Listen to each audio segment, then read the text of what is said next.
મેં કામરેજ મહિલા પોલીસ સ્ટેશનમાં મારા પતિ વિરુદ્ધ અરજી આપી હતી. ફરિયાદ જ આપવા ગઈ હતી પણ ફરિયાદ એમણે ન લીધી. અરજી જ આપી હતી.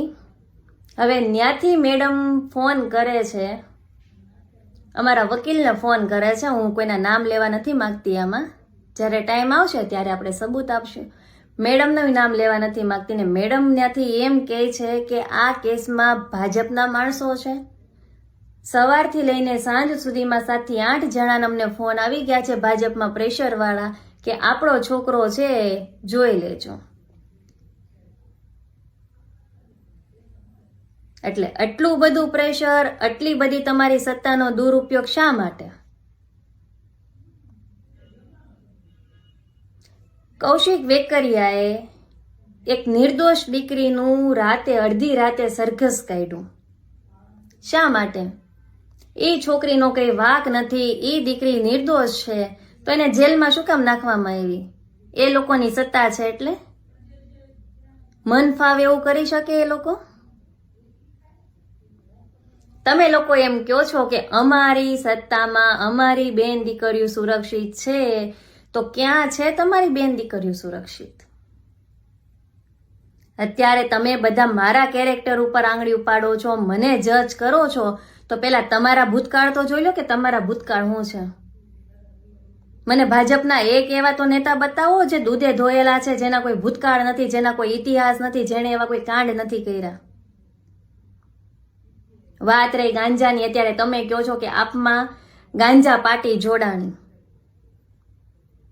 ગુજરાતમાં દારૂબંધી છે, ગુજરાતમાં ગાંજા બંધી છે, ડ્રગ્સની બંધી છે, બધી નશાવાળી વસ્તુની બંધી છે. બધા કરતાં વધારે દારૂ આપણા ગુજરાતમાં જ વેચાય છે. ગુજરાતમાં દારૂ આવે છે તો કોના અંડરમાં આવે છે, કોની નિકરાણીમાં આવે છે, એ તો જોવો પબ્લિક. કે તમારે એ જ જોતું છે કે તમને અહીંયા ગુજરાતમાં બેઠા બેઠા દારૂ મળે?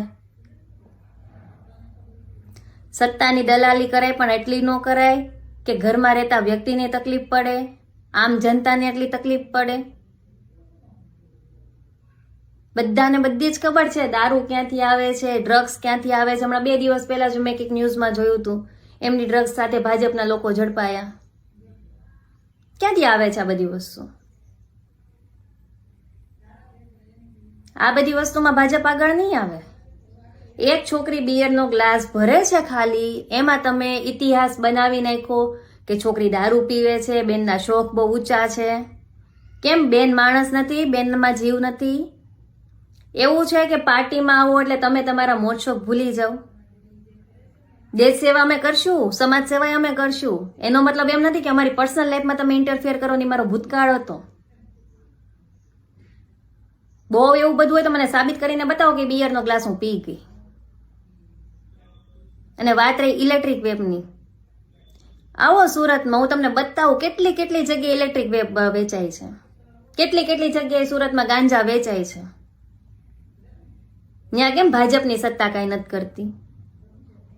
ત્યાં તો પોલીસવાળા બધા હપ્તા લઈ લે છે, બુટલેગરો પાસેથી હપ્તા ઉઘરાવાય છે.